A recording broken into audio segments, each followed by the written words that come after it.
The dusty streets of White River, South Dakota stretched before Katherine Taylor like a prison sentence, each building a reminder of why she had learned to despise every cowboy who walked through them. She stood on the creaking boardwalk outside the general store, watching the familiar scene unfold with bitter recognition as three ranch hands stumbled out of the saloon across the way, already drunk, though it was barely past noon. Her fingers tightened around the bundle of fabric in her arms, the soft cotton meant for the dress she was sewing for Mrs. Henderson's daughter. At 22 years old, Katherine had seen enough of cowboy behavior to last several lifetimes. Her father had been a ranch hand who drank away every paycheck before disappearing when she was 6. The man her mother remarried was cut from the same cloth, staying just long enough to father Katherine's half-sister before riding off to parts unknown. Every man she had ever trusted who wore spurs and a Stetson had proven himself unworthy of even basic decency. The year was 1882, and White River was a small but growing town in the Dakota Territory, positioned along the railway route that brought both opportunity and trouble in equal measure. Katherine had lived here for 3 years now, having moved from Rapid City with her mother and younger sister after her stepfather's departure left them destitute. She had built a modest business as a seamstress, her skilled fingers creating everything from simple work shirts to elaborate ball gowns for the few wealthy families in the area. As she turned to head back toward her small shop 2 buildings down, a commotion erupted near the hitching post. One of the drunk cowboys was harassing a young woman Katherine recognized as Sarah Miller, the banker's daughter. The girl looked terrified as the man grabbed her arm, laughing while his companions egged him on. Katherine's jaw clenched. This was exactly what she expected. Cowboys taking what they wanted, consequences be damned. She was about to march over there herself when a voice cut through the afternoon air like a whip crack. Let her go.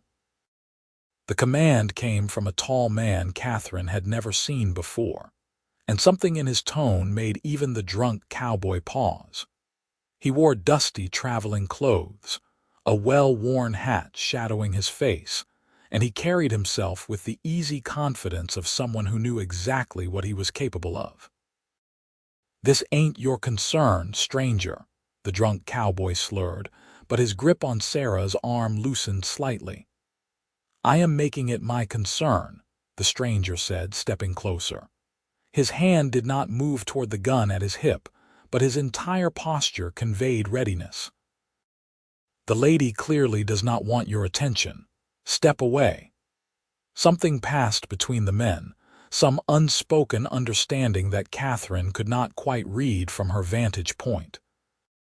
The drunk cowboy released Sarah's arm with an exaggerated gesture of annoyance, muttering curses as he stumbled back toward his friends. The stranger tipped his hat to Sarah, who murmured a quick thank you before hurrying down the street toward her father's bank. Katherine found herself staring at the newcomer with reluctant curiosity. He had not drawn his weapon, had not resorted to violence or threats beyond the implicit promise in his bearing. Most cowboys, she knew, would have started swinging fists immediately, turning the situation into a spectacle that would have terrified Sarah even more. As if sensing her gaze, the stranger looked up, and Katherine got her first clear look at his face. Strong jawline, weathered by sun and wind, with eyes so blue they were startling even at this distance. He could not have been much older than 25 or 26. When their eyes met, he touched the brim of his hat in a polite acknowledgement before turning to tend to his horse. Katherine quickly looked away, annoyed with herself for noticing anything about him at all. He was probably just passing through, and even if he was not, one decent action did not erase the pattern she had observed her entire life. Cowboys were all the same underneath whatever veneer of civility they occasionally displayed. They drank, they gambled, they hurt the people who depended on them, and they left. It was only a matter of time. She returned to her shop, a small space she rented from Mr. Peterson, who owned the building. The front room served as her workspace and display area, while a curtained doorway led to the tiny back room where she kept her supplies and sometimes worked on projects that required more concentration. The living quarters she shared with her mother and sister were above the bakery 3 buildings down, modest but clean. Katherine had just settled back at her sewing table when the bell above her door chimed. She looked up, expecting to see Mrs. Henderson coming for an update on the dress, and instead found herself face to face with the stranger from the street. Up close, he was even more striking, with the kind of presence that seemed to fill the small space. But Katherine had learned long ago not to be swayed by handsome features. "Can I help you?" she asked, her tone professionally polite but cool. "I hope so, madam," he said, removing his hat to reveal dark hair slightly flattened from the band. "Name is Benjamin Anders. I just rode into town and my shirt got torn on some fence wire a few miles back." "The hotel clerk said you do mending and such." "I do," Katherine confirmed, standing. "Let me see the damage." Benjamin reached into his saddlebag and pulled out a blue cotton shirt with a nasty tear along one sleeve. Katherine took it, examining the rip with a practiced eye. It was a clean tear, easily mendable, though it would take some time to do it properly so the repair would not be obvious. "I can have this ready by tomorrow afternoon," she said. "The cost will be 50 cents. "That is fair," Benjamin agreed. "I appreciate it, miss." "Taylor," Katherine supplied reluctantly. "Katherine Taylor." "Miss Taylor," he repeated, and there was something in the way he said it, respectful and careful, that caught her off guard. "I am grateful for your help. Is there anything you need by way of deposit or security?" Katherine blinked. In 3 years of running her business, not a single cowboy had ever offered to pay in advance or leave a deposit. They usually acted as though she should feel honored to serve them at all. "That is not necessary," she said, her tone perhaps a touch less cold. "You can pay when you collect the shirt." Benjamin nodded, settling his hat back on his head. "I will see you tomorrow then." "Thank you, Miss Taylor." After he left, Katherine stood holding his shirt for a long moment, trying to analyze the strange feeling in her chest. It meant nothing, she told herself firmly. So he had decent manners. That did not change the fundamental nature of men like him. She had been fooled before by surface charm, had watched her mother be fooled twice. She would not make the same mistake. The rest of the afternoon passed in routine work. She finished hemming Mrs. Henderson's dress and started on a set of curtains for the new schoolteacher. Her sister, 15-year-old Emma, stopped by after school to show Katherine an essay she had written about the westward expansion. Emma was bright and curious, everything Katherine wanted to protect from the harsh realities of life in the Dakota territory. "Who was that man I saw leaving your shop earlier?" Emma asked with the shameless nosiness of youth. "He was handsome." "A customer," Katherine said firmly. "Nothing more." "He needed a shirt mended." "He looked at you, though," Emma said, grinning. "I saw it through the window when I was passing. He looked at you like Papa used to look at Mama before he left." The comment stung more than Katherine wanted to admit. "That is exactly my point, Emma. Men like that look and they promise and they leave. Do not romanticize cowboys. They are all the same." Emma's smile faded. "Not all of them can be bad, Kate. That is like saying all women are the same, or all farmers, or all anyone. People are individuals. When the pattern holds true 99 times out of 100, it is reasonable to assume the 100th will be the same," Katherine said, perhaps more harshly than she intended. "I have seen it over and over. Cowboys are rough, Irresponsible men who live for the moment with no thought for tomorrow or the people they hurt. I will not pretend otherwise just because one of them knows how to say please and thank you. Emma looked like she wanted to argue further but seemed to think better of it.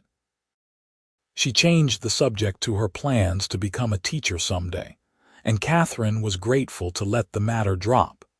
That evening, as Katherine worked on Benjamin's shirt by lamplight, she found her thoughts drifting despite her best efforts. He had unusually good quality fabric for a drifter, she noticed. The shirt was well made, sturdy but comfortable, the kind someone bought when they cared about craftsmanship. The tear was indeed from wire, just as he had said, not from a fight or drunken mishap. She shook her head at herself. She was reading too much into simple details. A nice shirt did not make a good man. She completed the repair with meticulous care, as she did all her work, and set it aside for tomorrow. The next morning brought news that rippled through White River like a stone thrown in a pond. The Johnsons, who owned a small ranch about 5 miles out of town, had been robbed during the night. The thieves had taken 2 horses, some supplies, and all the cash John Johnson kept in his desk. Worse, they had roughed up Johnson when he tried to stop them, leaving him with a blackened eye and bruised ribs. Katherine heard the story from Mrs. Peterson when she went to pay her rent. "Sheriff Mason is forming a posse," the older woman said, shaking her head. "But you know how that usually goes.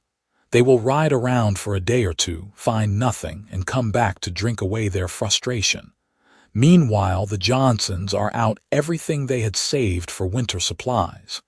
It was a depressingly familiar pattern.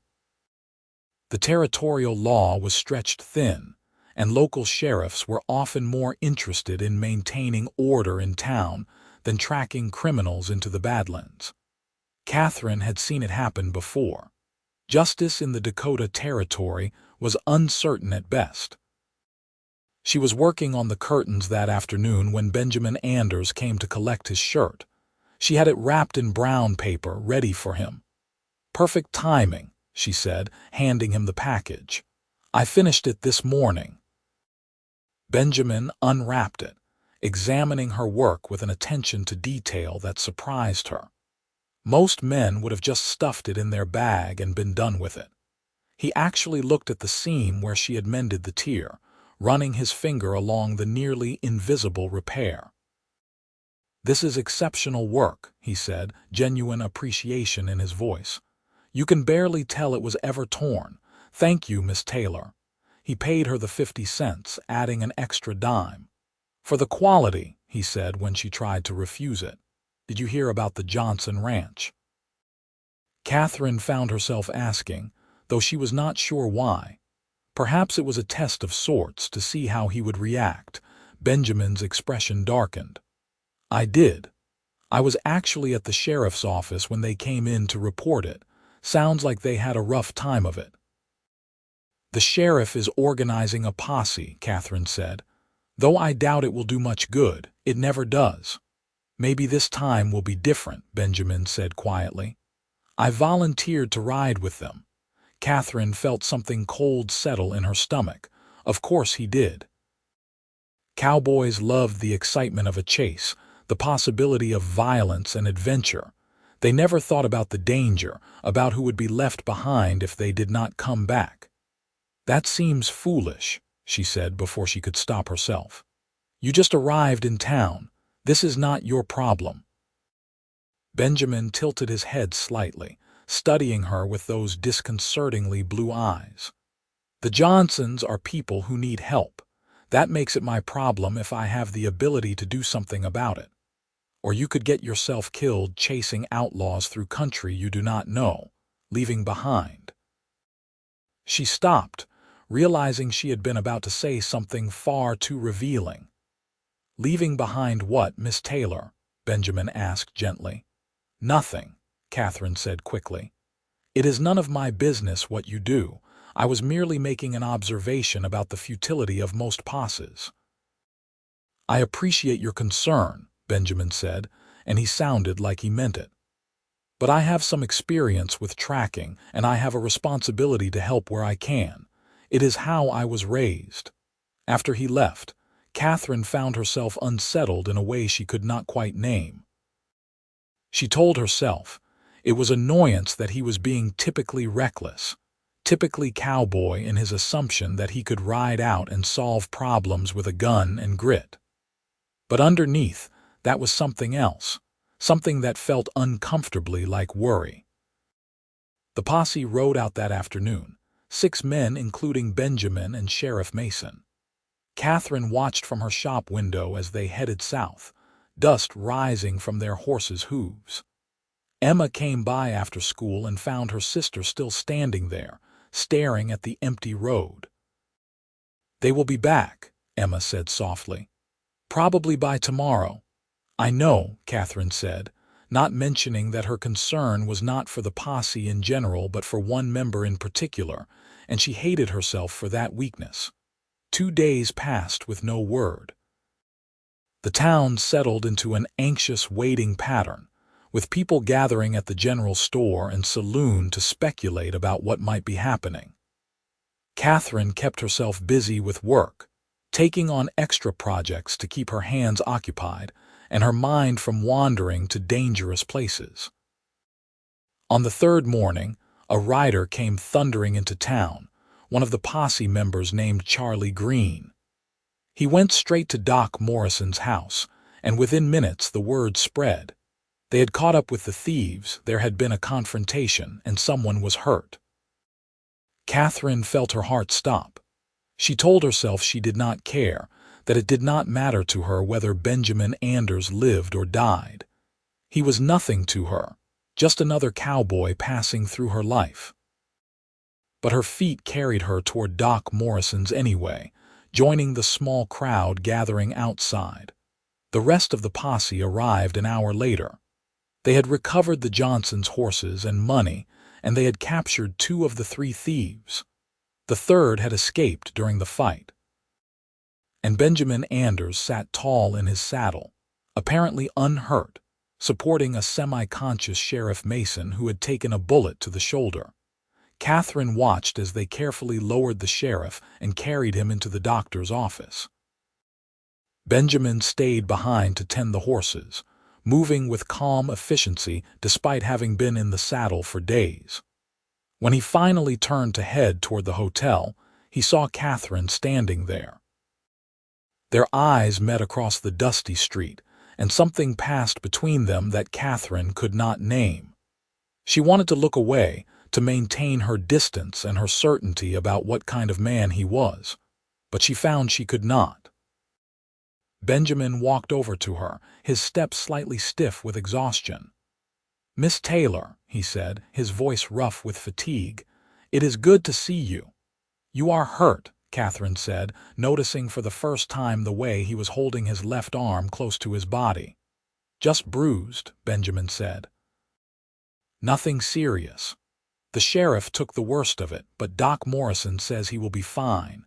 We got the money back and the horses. That is what matters." "You could have been killed," Katherine said, and there was more emotion in her voice than she intended. Benjamin studied her for a long moment. "Would that have mattered to you?" The honest answer terrified her, so Katherine deflected. "It would have been a waste," she said. "And the Johnsons already suffered enough without having deaths on their conscience as well." "Just a general humanitarian concern then," Benjamin said, and there might have been the ghost of a smile on his tired face. "I understand. You should see the doctor yourself," Katherine said, gesturing toward his arm. "That bruise could be more serious than you think." "I will," Benjamin promised. "After I get these horses settled and make my report to Deputy Collins. Thank you for your concern, Miss Taylor, even if it is just general humanitarian interest." He walked away before Katherine could respond, and she was left standing in the street feeling off balance and confused. She had been certain she knew what to expect from Cowboys, but Benjamin Anders kept not fitting the pattern, and that was more frightening than if he had simply confirmed all her worst assumptions. Over the next week, Katherine found herself noticing Benjamin more than she wanted to admit. He had taken a room at the hotel and seemed to be staying in White River rather than moving on. She learned from town gossip that he had taken a job at the McAllister Ranch, working as a horse trainer. Apparently he had a gift for it, a way with difficult animals that impressed even old Henry McAllister, who had been ranching for 40 years. Katherine saw Benjamin around town several times, always polite, always respectful. He attended the church social on Sunday and spent most of his time talking with the older residents, listening to their stories with genuine interest, rather than the impatient tolerance most young cowboys showed. He helped Mrs. Chen carry her groceries when her regular helper was sick. He broke up a fight outside the saloon without throwing a single punch, just stepping between the combatants and talking them both down with a calm authority that left everyone amazed. Every kind action, every display of character, chipped away at Katherine's certainty like water wearing down stone. She resented it. She had built her worldview on observable patterns, on consistent evidence. Benjamin was an anomaly, and anomalies were dangerous because they made you question everything you thought you knew. "You should talk to him," Emma said one evening as they sat together in their small living quarters. Their mother had already gone to bed, tired from her long day working at the bakery. "He likes you. Anyone can see it." "He does not even know me," Katherine protested. "We have barely exchanged 24 words. He watches you," Emma said with the blunt honesty of youth. "When you are at church or walking through town, I have seen him. He watches you like you are the most interesting thing in the entire territory. And you watch him back when you think no one notices." "I do not," Katherine said, but the denial sounded weak even to her own ears. "Kate," Emma said gently, "I know you are scared. I know what Papa did to us, what our stepfather did to Mama, but not every man is like them. Some men are good. Some men stay." "How do you know which ones?" Katherine asked, and she hated the vulnerability in her voice. "How do you tell the difference before it is too late?" "I guess you have to take a risk," Emma said. "You have to trust your judgment and hope for the best. Otherwise you will spend your whole life alone, and that seems sadder than the risk of being hurt." Katherine wanted to argue, but she could not find the words, because Emma was right and Katherine knew it. She was lonely. She had built walls so high and so thick that no one could hurt her, but those same walls kept out any possibility of love or connection. She was 22 years old and had never let herself care for anyone outside her immediate family. Was that safety or just another kind of prison? The question haunted her through the following days. She found herself watching Benjamin as much as he apparently watched her, trying to find the flaw, the crack in the facade that would reveal his true nature. But every observation just made him seem more genuine, more different from everything she expected. Then came the day that changed everything. It was a Tuesday morning, and Katherine was opening her shop when she heard shouting from down the street. She looked out to see smoke rising from the livery stable, thick black clouds that spoke of serious fire. People were already running toward it with buckets, and Katherine grabbed her own water bucket and joined them. The fire had started in the hay loft, probably from a carelessly discarded cigarette or spark from the smithy next door. By the time Katherine arrived, flames were licking up the wooden walls, and several horses inside were screaming in terror. Old Tom Webster, who ran the livery, was frantically trying to get them out, but the smoke and heat were too intense. Then Benjamin was there, appearing seemingly from nowhere. He did not hesitate, did not stop to assess the danger or calculate the odds. He pulled his bandana over his nose and mouth and ran straight into the burning building. Katherine's heart stopped. She wanted to scream at him to stop, to not be so foolish, but her voice would not work. She could only stand frozen with her bucket of water as precious seconds ticked by. Benjamin emerged leading 2 terrified horses, their eyes rolling white with fear. He handed them off to Tom and immediately turned to go back in. Someone tried to stop him, but he shook them off, disappearing again into the smoke. The bucket brigade was working now, a line of townspeople passing water from the trough to throw on the flames.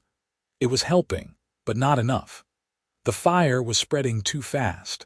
Benjamin came out twice more, each time with horses, each time looking a little worse. On the 4th trip, he did not come back out. Katherine dropped her bucket. She did not remember making the decision to move, but suddenly she was running toward the burning stable, screaming Benjamin's name. Strong hands caught her, held her back. She fought against them, surprising herself with the violence of her reaction. "Let me go. He is still in there, Benjamin." "You cannot help him by getting yourself killed," someone was saying in her ear. She thought it might be Deputy Collins. "He knows what he is doing. He will come out." But he did not come out. Seconds became minutes and the smoke grew thicker, and Katherine felt something breaking inside her chest. This could not be happening. She could not lose him now, not when she was just beginning to understand what she felt, what he might mean to her. Then, like an answered prayer, Benjamin appeared in the doorway. He was carrying someone, a small form wrapped in his coat. Little Michael Patterson, Tom's grandson, who often played in the stable. The boy must have been trapped in one of the stalls. Benjamin made it 3 steps before his legs gave out. He fell to his knees, still holding Michael, and then half a dozen people were there, taking the boy, pulling Benjamin away from the collapsing building. The bucket brigade finally got the upper hand, but it took another 20 minutes before the fire was truly out. Katherine found herself at Benjamin's side without quite knowing how she got there. He was lying on the ground, Doc Morrison examining him for injuries. His face was black with soot, his clothes singed and smoking, and he was coughing so hard his whole body shook with it. "Breathed too much smoke," Doc Morrison was saying. "Got some burns on his hands and arms, but he will live, the fool." "Michael," Benjamin managed to croak out between coughs. "The boy is fine, thanks to you," Tom Webster said, tears streaming down his smoke-stained face. "You saved him, son. You saved all my horses and my grandson. I owe you everything." "Just doing what needed doing," Benjamin said, and then another coughing fit took him. Doc Morrison insisted on taking Benjamin to his office to treat the burns and monitor his breathing. Katherine followed, unable to stop herself. She told herself she just wanted to make sure he was truly all right, but she knew it was more than that. The terror she had felt watching him disappear into that burning building had stripped away all her carefully constructed defenses. She waited in Doc Morrison's front room while he tended to Benjamin in the back. Emma found her there an hour later, having heard what happened at school. "Is he all right?" Emma asked breathlessly. "Doc says he will be fine," Katherine said. Her hands were shaking. "He ran into a burning building, Emma, 4 times. He could have died." "But he did not," Emma pointed out. "And he saved Michael and all those horses. He is a hero." "He is a fool," Katherine said, but there was no heat in it. "A brave, selfless, incredible fool." Emma sat down beside her sister and took her hand. "You love him," she said quietly. "You can admit it now, can you not?" Katherine opened her mouth to deny it, but what came out instead was, "I am terrified. What if he leaves? What if I let myself care and he becomes like all the others?" "What if he does not?" Emma countered. "What if he is exactly who he appears to be? What if you are about to let the best thing that could happen to you slip away because you are too scared to take a chance?" Before Katherine could answer, Doc Morrison emerged from the back room. "He is asking for you, Miss Taylor," the doctor said, his expression knowing. "I told him he needs rest, but he was insistent." Catherine's heart hammered as she walked into the examination room. Benjamin was sitting on the edge of the bed, his hands and forearms wrapped in clean white bandages. His face was cleaned of soot now, revealing angry red patches where the heat had burned him, but his blue eyes were clear and focused entirely on her. "You stayed," he said, his voice still rough from the smoke. "I wanted to make sure you were not dying," Katherine said, trying for her usual cool tone and failing completely. "You scared everyone half to death with that stunt." "There were horses in there," Benjamin said simply. "And Michael, I could not just let them burn." "You could have died," Katherine said, and her voice broke on the last word. "You could have died, and I never would have told you that I was wrong about you, that you are nothing like what I expected, that you are good and kind and brave to the point of stupidity, and I have been falling in love with you since the moment you defended Sarah Miller without even knowing her name." The words hung in the air between them. Katherine could not believe she had said them out loud, had made herself so vulnerable. Every instinct screamed at her to take them back, to rebuild her walls and run away. But Benjamin was looking at her with such tenderness that she found she could not move. "Katherine," he said softly, using her first name for the first time. "I have been in love with you since I saw you standing outside your shop that first day, watching the world with such sadness and anger in your eyes. I wanted to know what put that look on your face. I wanted to make it go away. Every day since then, I have tried to show you that not all men are the same, that some of us understand the value of commitment and honor. I want to be worthy of you. I want to prove that I will stay." Katherine felt tears spilling down her cheeks. "How can you promise that? How can anyone promise that?" "Because I am not going anywhere," Benjamin said. "I came to White River looking for a place to settle down to build a life. I found a job I enjoy, working with horses at the McAllister Ranch. I found a town full of good people worth knowing. And I found you. The woman I want to build that life with if you will let me." "I am broken," Katherine whispered. "I am suspicious and closed off, and I do not know if I can be what you need." "You are strong," Benjamin corrected gently. "You are careful because you have been hurt." "But Katherine, I see who you are underneath the armor. I see the woman who works herself to exhaustion to support her family, who creates beautiful things with her talented hands, who cares so much about protecting her sister that she would rather be alone than risk showing Emma that trust can lead to pain. I see all of you, and I love all of you." Katherine crossed the distance between them, mindful of his injuries, and took his bandaged hands carefully in hers. "I want to believe you," she said. "I want to trust this, but I am so afraid." "Then be afraid," Benjamin said. "Be afraid and try anyway. Let me prove myself to you day by day. I will not push you faster than you can go. But Katherine, please give me a chance. Give us a chance." She looked into his eyes and saw nothing but sincerity and hope.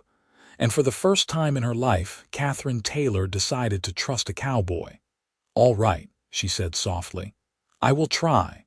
But Benjamin, if you break my heart, I will never forgive you." "I know," he said. "And I promise you, I would rather die than cause you that pain."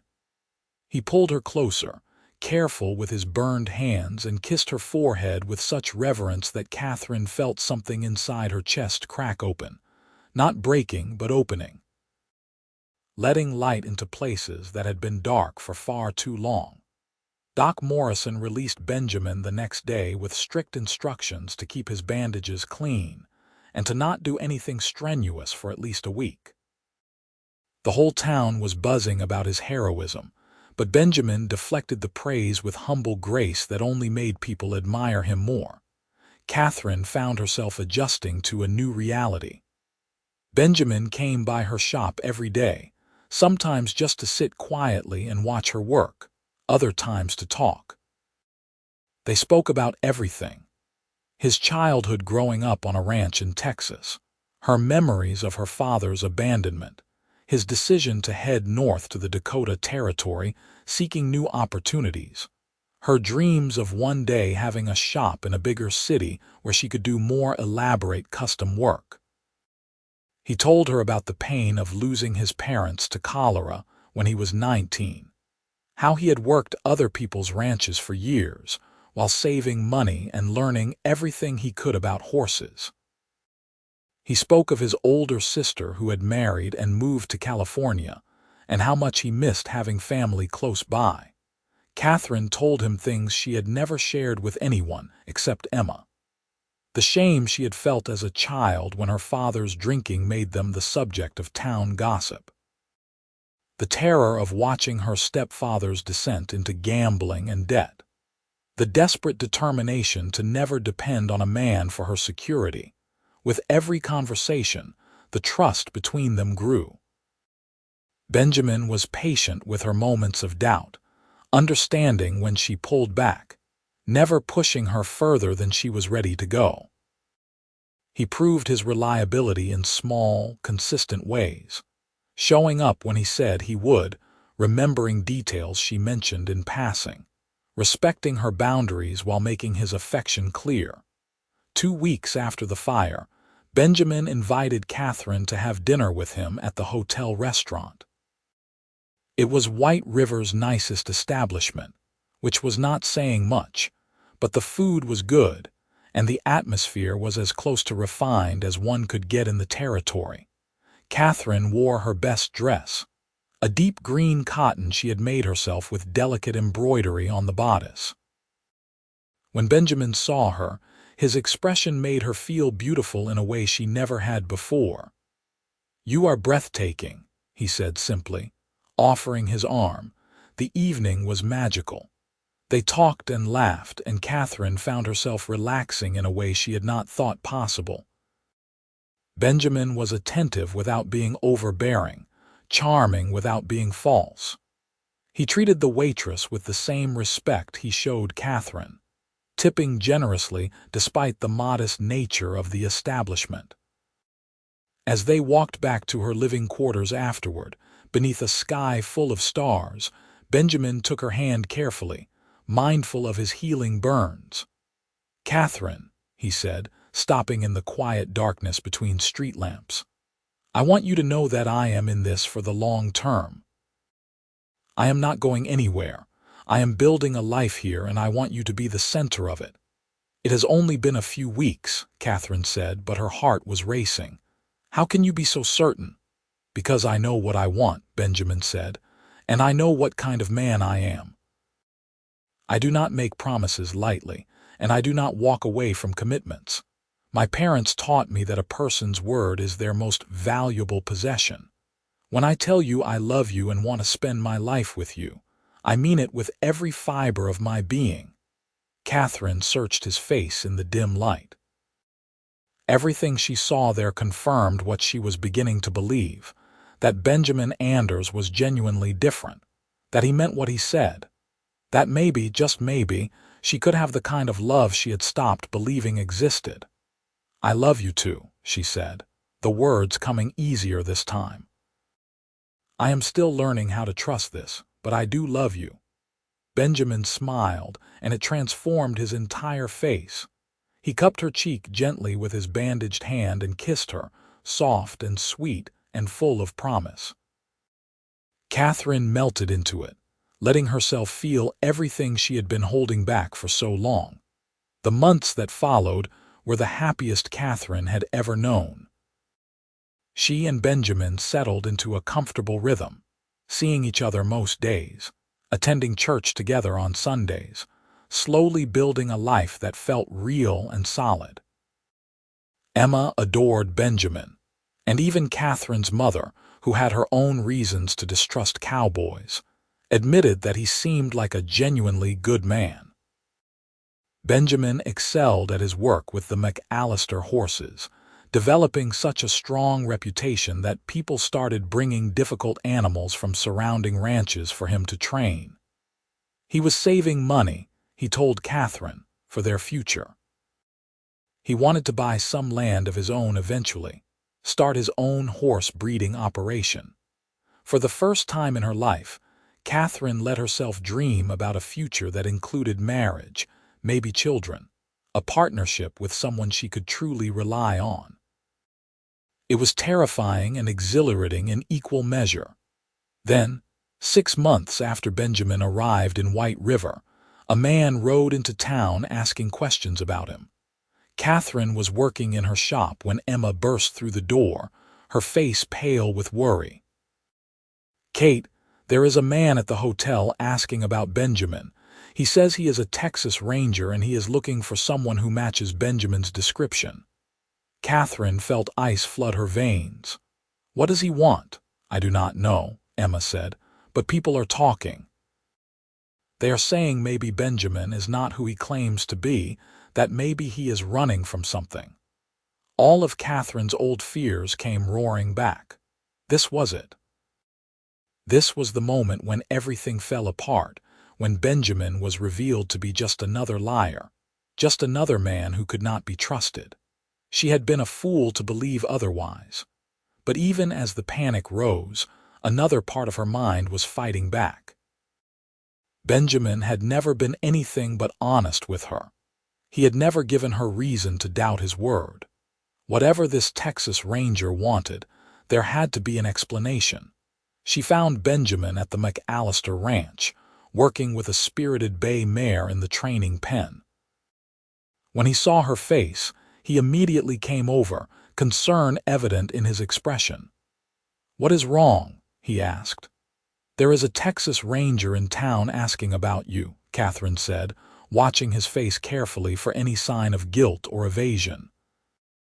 Benjamin's expression shifted through several emotions: surprise, realization, and then something that looked like resigned understanding. "His name would not be Ranger Thomas Sullivan, would it?" "I do not know his name," Katherine said. "But Benjamin, what is going on? What does he want?" "It is all right," Benjamin said, touching her shoulder gently. "I know what this is about, and it is nothing bad. Come on, let me go talk to him and explain everything. I want you there to hear it." They rode back to town together, and Katherine's mind was racing through possibilities, each one worse than the last. But Benjamin seemed calm, even a bit amused, which did not fit if he was about to be arrested for some crime. The Texas Ranger was indeed Thomas Sullivan, a weathered man in his 50s with sharp eyes and an authoritative bearing. He was sitting in the hotel lobby when they arrived, and his face lit up when he saw Benjamin. "Ben Anders," he exclaimed, standing to shake Benjamin's hand enthusiastically. "I finally tracked you down, you elusive son of a gun." "Ranger Sullivan," Benjamin said warmly. "It has been a long time. What brings you all the way up to the Dakota territory?" "You do, actually," Sullivan said. "Got some news I thought you would want to hear in person." He glanced at Katherine curiously. "This your lady?" "This is Katherine Taylor," Benjamin said, his hand moving to the small of her back. "Katherine, this is Ranger Thomas Sullivan. He was a close friend of my father's, and he helped me out considerably after my parents passed." Katherine's panic was receding, replaced by intense curiosity. Sullivan seemed genuinely friendly, not like he was there to arrest anyone. "Can we talk somewhere private?" Sullivan asked. "What I have to tell you is not exactly secret, but it might be better discussed away from prying ears." They adjourned to Benjamin's hotel room. Sullivan settled into the one chair while Benjamin and Katherine sat on the edge of the bed, and the Ranger pulled out some official-looking papers. "Ben, I know you left Texas thinking you had nothing to your name but what you could earn with your own hands," Sullivan began. "And I respect that you wanted to make your own way, but some things have happened since you left that you need to know about." "What things?" Benjamin asked, his brow furrowing. "Your Uncle William died about 4 months ago," Sullivan said gently. "I am sorry to bring you that news. I know you two were never close, but family is family."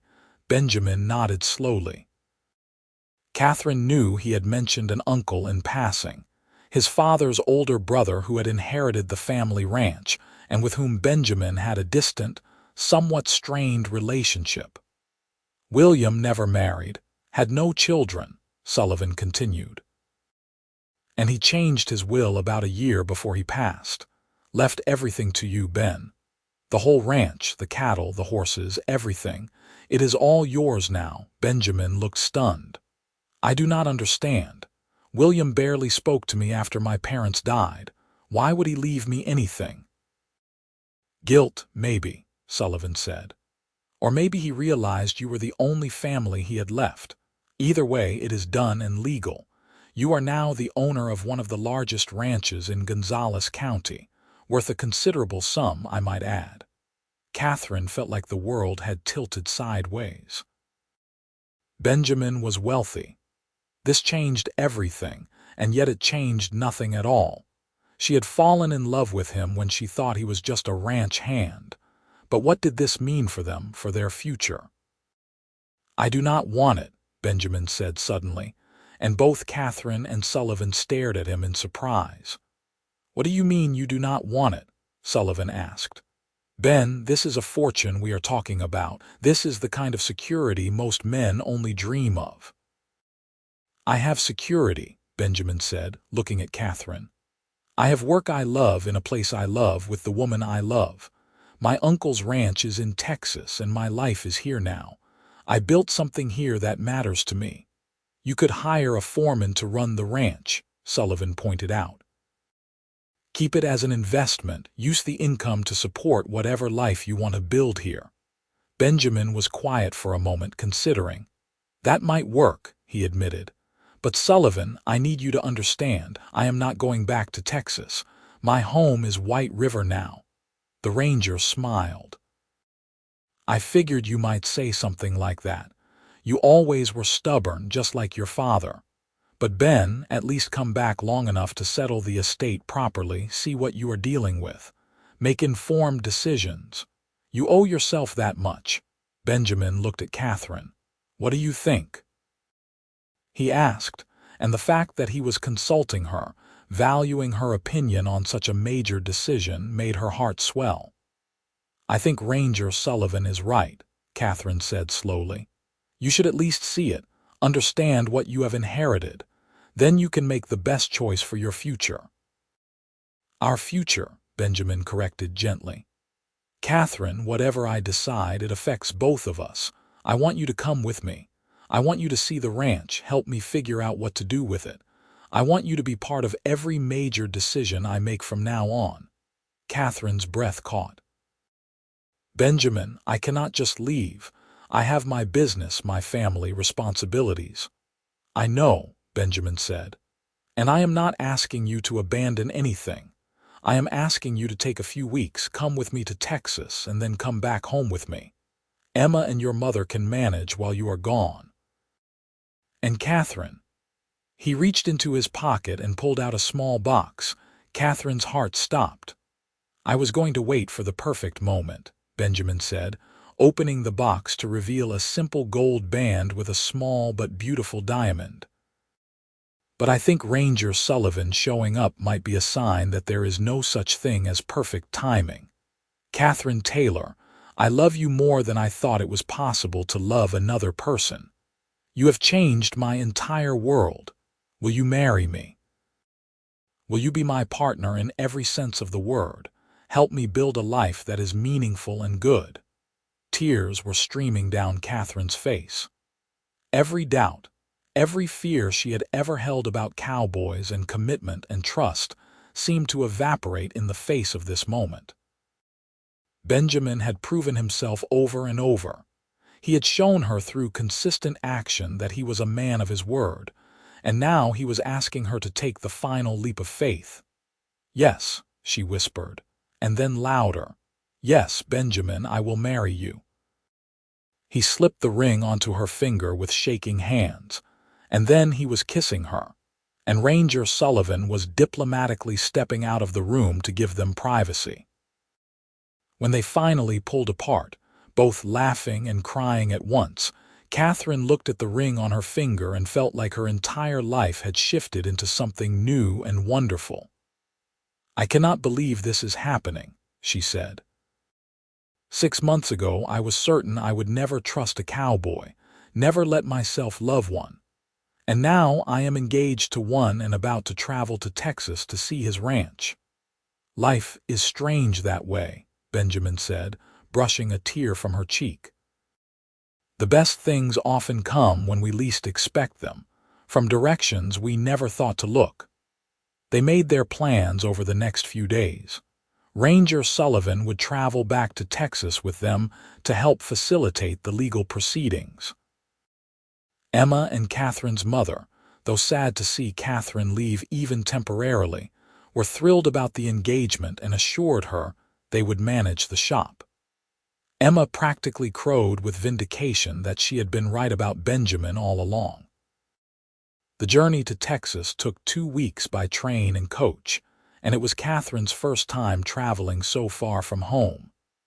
Benjamin held her hand through the rougher parts of the journey, pointed out sights along the way, and made even the discomforts of travel feel like an adventure. When they finally arrived at the ranch that was now Benjamin's, Katherine was overwhelmed by the scope of it. It was vast, with rolling grasslands, sturdy buildings, and herds of cattle that seemed to stretch to the horizon. The ranch house itself was surprisingly elegant, a 2-story structure with a wide porch and real glass windows. The foreman, a grizzled man named Jack Carson, greeted them with cautious respect. He had been prepared to be out of a job with the change in ownership, but Benjamin quickly put him at ease. "If you are willing to stay on, I would appreciate it," Benjamin told him. "I am planning to return to South Dakota, but I want to keep the ranch running. If you can manage things here, with regular reports and full authority to make day-to-day decisions, I will make it worth your while." Jack's relief was palpable. "I have been running this place for near 20 years since your father was alive. I would be honored to keep doing so." They spent 3 weeks in Texas, going through paperwork, meeting with lawyers, and setting up the financial arrangements that would allow the ranch to function with Benjamin as an absentee owner. Katherine saw a different side of Benjamin during this time, his business acumen and his ability to command respect while still being fair and reasonable. She also saw where he came from, the land that had shaped him. Benjamin took her riding across the property, showed her the places where he had played as a boy, the grave markers for his parents in the small family cemetery. He introduced her to people who had known his family, and their stories painted a picture of good people who had raised a good son. One evening, as they sat on the porch watching the sun set over the Texas landscape, Benjamin turned to Katherine with a question. "You want to get married here?" he asked, "before we go back? I know we talked about having the wedding in White River, but I was thinking about my parents and how much they would have loved you. It feels right somehow to start our marriage in the place where I learned what love and commitment look like." Katherine considered this. She had assumed they would wait until they returned home, have a traditional wedding with Emma and her mother, and all the people they had come to know in White River. But there was something appealing about the idea of marrying here, in this quiet place, without all the fuss and preparation a formal wedding would require. "I would like that," she said, "but only if we have another celebration when we get back home, for my family and our friends." "Of course," Benjamin agreed. "We can have as many celebrations as you want. I just want you to be my wife as soon as possible." They were married a week later in the small church in Gonzales, the same church where Benjamin's parents had married 30 years earlier. It was a simple ceremony, with Ranger Sullivan serving as witness and the local minister officiating. Katherine wore a dress she had made during their time there, pale blue cotton with white lace, and Benjamin wore his best suit. When the minister pronounced them husband and wife and Benjamin kissed her, Katherine felt a sense of rightness that went bone deep. This was where she was meant to be, who she was meant to be with.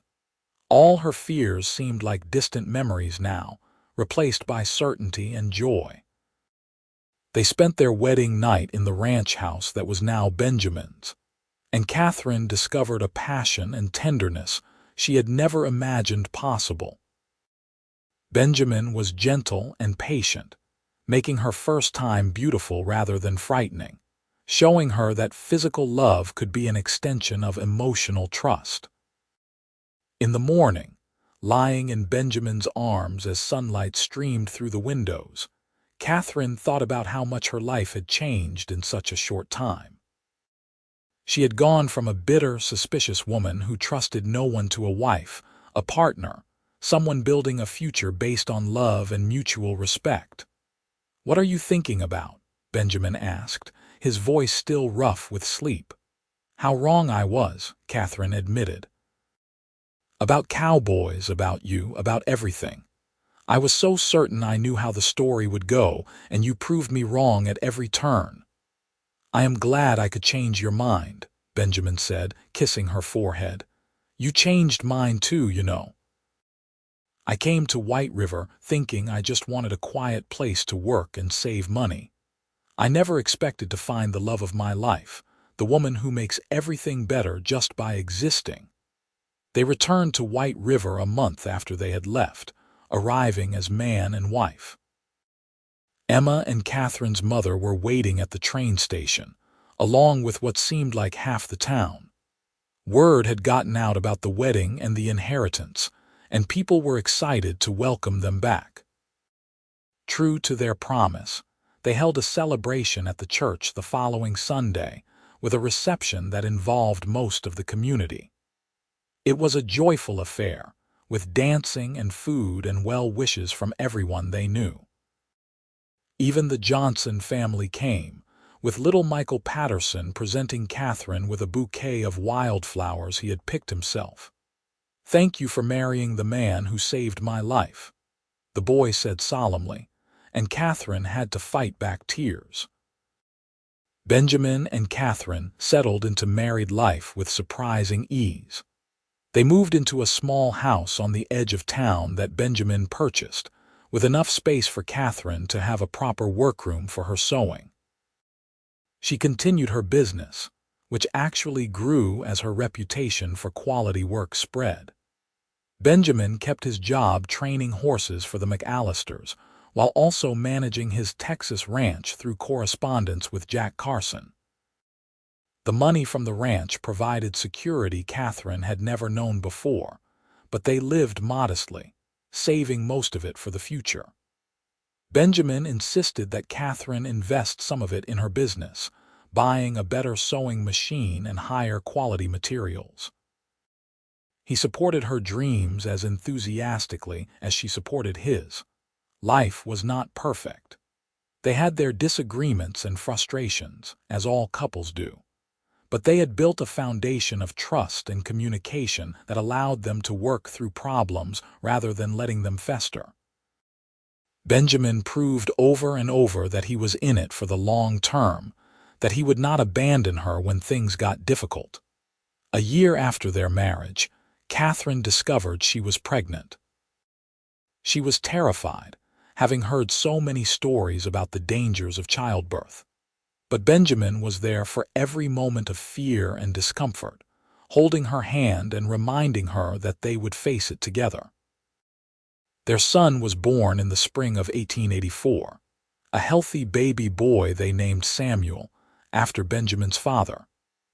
Katherine had never known she could love anyone as much as she loved that tiny, perfect person, and watching Benjamin with their son made her fall in love with her husband all over again. Benjamin was a devoted father, staying up with Samuel through the night when he was fussy, changing diapers without complaint, singing lullabies in his rough cowboy voice that somehow always soothed the baby to sleep. He rearranged his work schedule to be home as much as possible, and he treated fatherhood with the same commitment and responsibility he brought to everything else. Emma, now 17, was a doting aunt who spent hours playing with her nephew. She was planning to attend a teacher's college in the fall, and Katherine could not have been prouder. Her little sister was going to have opportunities that Katherine had never dreamed possible, and it was partly thanks to the security Benjamin's inheritance provided.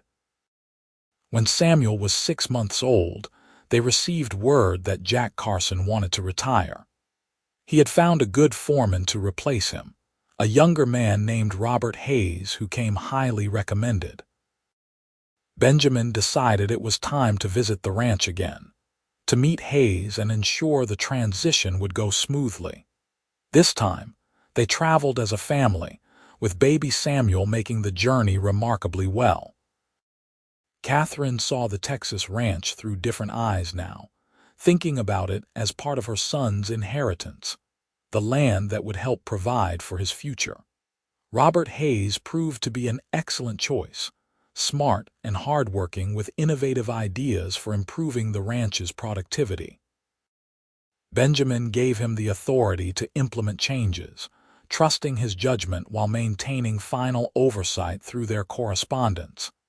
They stayed in Texas for 2 months this time, and Katherine grew to appreciate the beauty of the place, so different from the Dakota territory.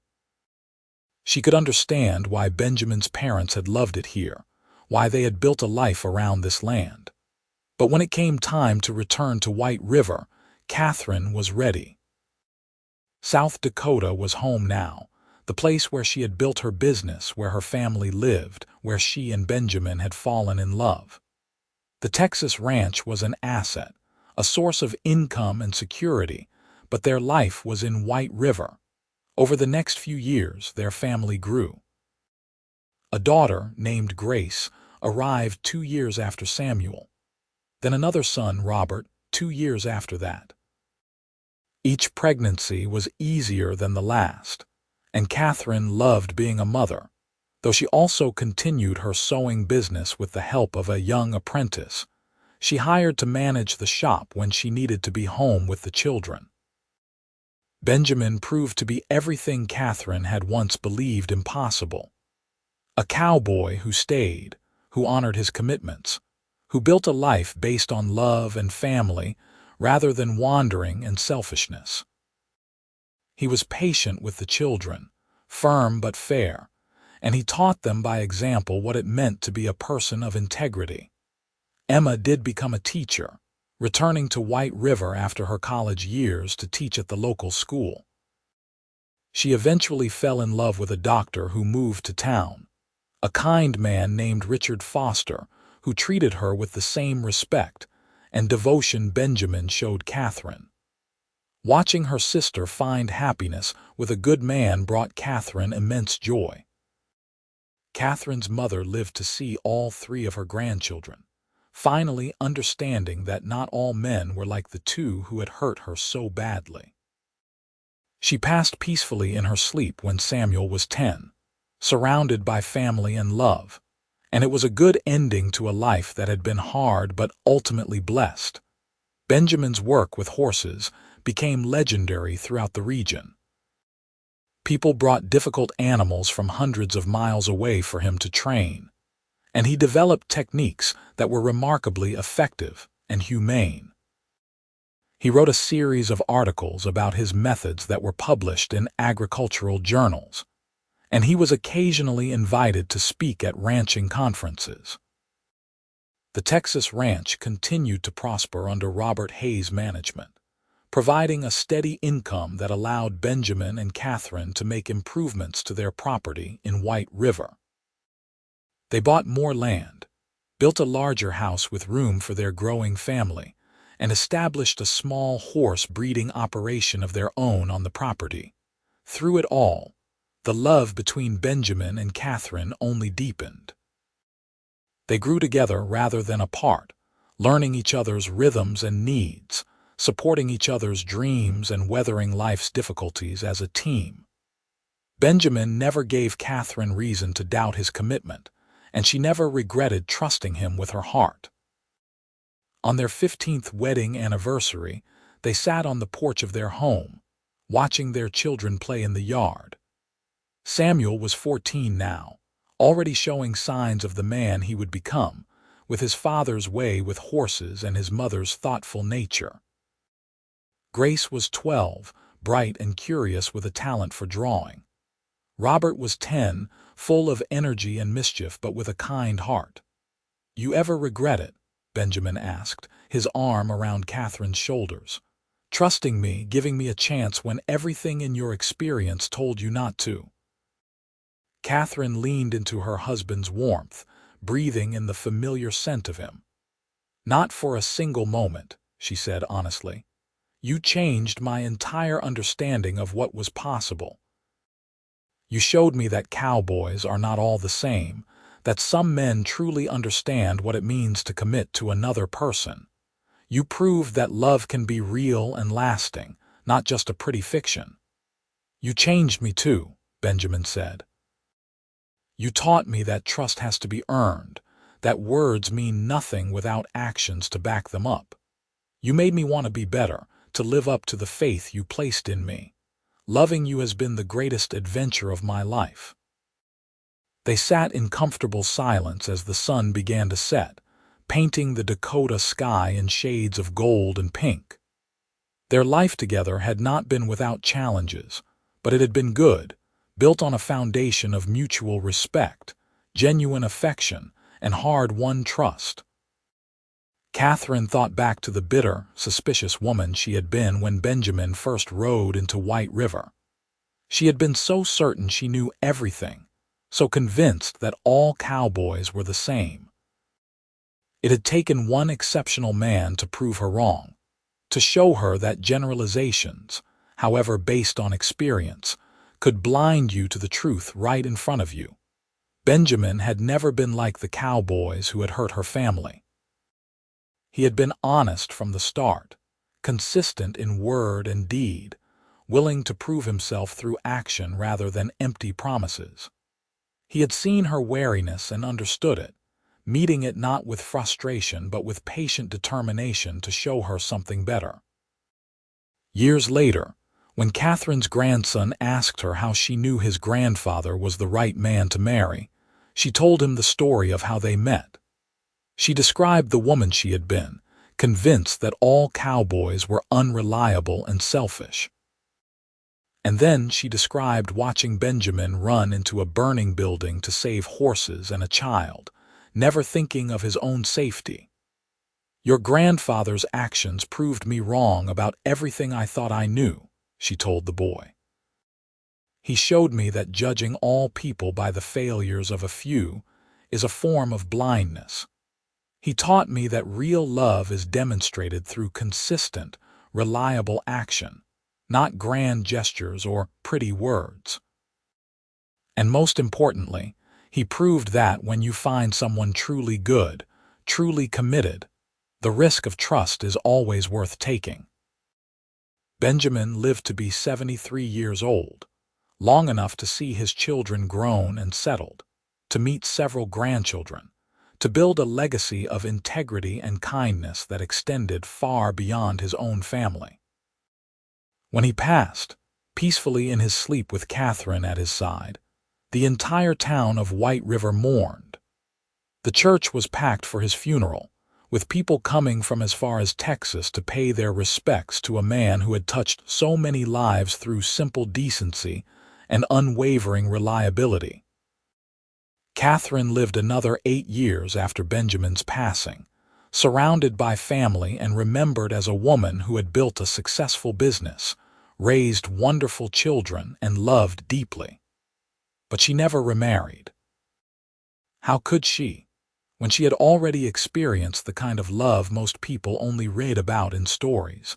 On quiet evenings, Katherine would sit on her porch and remember that first day she saw Benjamin, the moment he had stepped in to help a stranger without thought of reward or recognition. She remembered how angry she had been at herself for noticing him, for feeling even a flicker of interest when she had been so certain all cowboys were the same. How wrong she had been. How beautifully, wonderfully wrong. Benjamin had not just been different from other cowboys. He had been the man who taught her that people cannot be reduced to simple categories, that individual character matters more than occupation or background. He had shown her that love, real love, is built on trust that is earned through countless small actions, through showing up day after day, through choosing partnership and commitment over and over again. Their love story became something of a legend in White River, passed down through generations as an example of what was possible when two people chose each other and worked together to build something lasting. Parents told their daughters about Katherine, the woman who learned to trust again, and their sons about Benjamin, the cowboy who proved through his actions that he was worthy of that trust. And in the end, that was the truth Katherine carried with her until her last breath. That she had thought all cowboys were the same until Benjamin Anders rode into her life and proved her wrong in the most beautiful way possible. His actions had spoken louder than any words ever could, demonstrating that real love, real commitment, and real partnership were not fairy tales but achievable realities when two people chose each other and refused to give up. The legacy they built together, through their children and grandchildren, through the businesses they established, and the lives they touched, was a testament to the power of taking a chance on love even when fear counseled caution. Katherine had been brave enough to let go of her certainty, to allow herself to hope, and that bravery had been rewarded with a lifetime of happiness. When Katherine passed in her sleep at the age of 81, she was buried beside Benjamin in the White River Cemetery, their headstones standing side by side as they had stood in life. Their children ensured that both stones bore not just names and dates, but words that captured the essence of their love. Here lie Katherine and Benjamin Anders, who proved that true love is built on trust, demonstrated through action, and lasting unto death.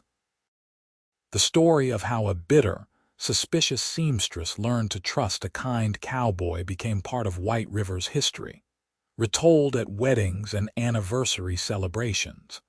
A reminder that the best loves often come when we are brave enough to challenge our own assumptions and see people as they truly are, not as we expect them to be. And somewhere beyond the veil of death, Katherine and Benjamin were together still, their love story continuing in whatever form existence took after life. They had built something beautiful in their time on earth, something that outlasted their physical presence and inspired generations to come. Because in the end, that is what real love does. It transforms not just the lovers but everyone around them, rippling outward in waves of possibility and hope. Katherine thought all cowboys were the same until Benjamin's actions proved her wrong, and in that proving, he gave her everything she had stopped believing she could have: partnership, security, passion, family, and a love that lasted not just until death but beyond it, living on in the hearts and memories of all who knew their story. Their children grew old telling tales of their parents' devotion. Their grandchildren built their own lives on the foundation of values Benjamin and Katherine had demonstrated.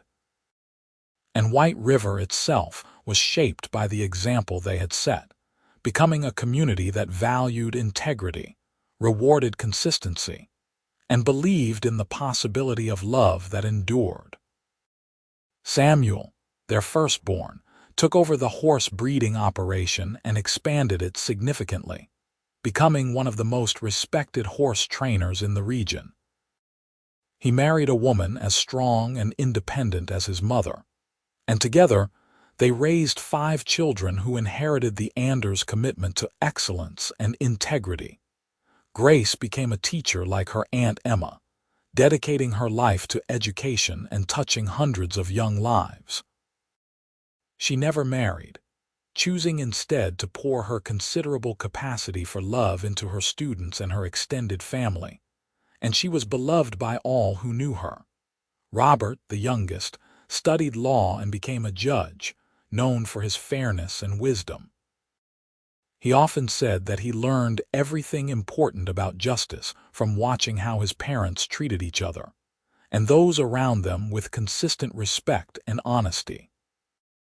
The Texas ranch remained in the Anders family for 3 generations, eventually sold when the family's interests shifted more fully to South Dakota.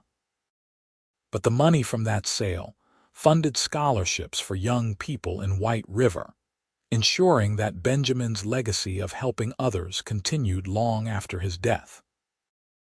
Katherine's sewing business was taken over by her apprentice and continued to operate for another 40 years, becoming an institution in White River. The quality and craftsmanship that Katherine had insisted upon remained the standard, and women throughout the region treasured garments that bore the shop's mark. The house Benjamin built for his growing family still stood a century later, lovingly maintained by descendants who understood they were stewards of something precious. Visitors could see the porch where Benjamin and Katherine had sat on countless evenings, the workroom where Katherine had created beautiful things, the barn where Benjamin had trained horses with patience and skill. But more than physical structures, what lasted was the story itself. The tale of 2 people who found each other against all odds, who chose love when fear would have been easier, who built something beautiful through consistent, daily commitment to each other and their shared values. Katherine had thought all cowboys were the same, and her experience had given her every reason to believe that assumption. But Benjamin's actions proved her wrong, not through grand gestures or dramatic declarations, but through the quiet reliability of showing up, keeping promises, honoring commitments, and choosing love every single day. And that, in the end, was the greatest legacy they left. The understanding that true love is not about falling but about choosing, not about feeling but about action, not about passion that burns hot and fast but about commitment that endures through all the seasons of a life shared. They had lived and loved in the Wild West of the 1880s, in a time and place where life was hard and uncertain. But they had created certainty for each other, building an island of stability and devotion in a world that often rewarded neither. They had been partners in the truest sense, facing life's challenges together and finding joy in the simple act of being together. When the last person who had known them personally passed away, the story still lived on, told and retold, a reminder that the best things in life are worth waiting for, worth risking for, worth fighting for. Katherine and Benjamin's love story became timeless, transcending the specific details of their time and place to speak to universal truths about trust, commitment, and the transformative power of love. In White River, South Dakota, more than a century after a bitter seamstress and a kind cowboy first met on a dusty street, their story was still being told. Young people still learned from their example. Couples still invoked their names when making wedding toasts. And the cemetery where they rested side by side remained a place where people came to reflect on what it means to love truly and well. Because Katherine had thought all cowboys were the same, and Benjamin's actions had proved her wrong, and in that proving, they had created something beautiful and lasting that would never be forgotten. Their love had changed not just their own lives but countless others, rippling through time and touching hearts that would never know them personally, but would be inspired by their story nonetheless. And that is how a love story becomes a legend, how 2 ordinary people doing extraordinary things in the quietness of daily life create something that outlasts mortality. Katherine and Benjamin Anders had lived, loved, and built a legacy, and their story would continue to inspire as long as there were people who believed in the possibility of true, lasting love built on trust, demonstrated through action, and enduring beyond death itself.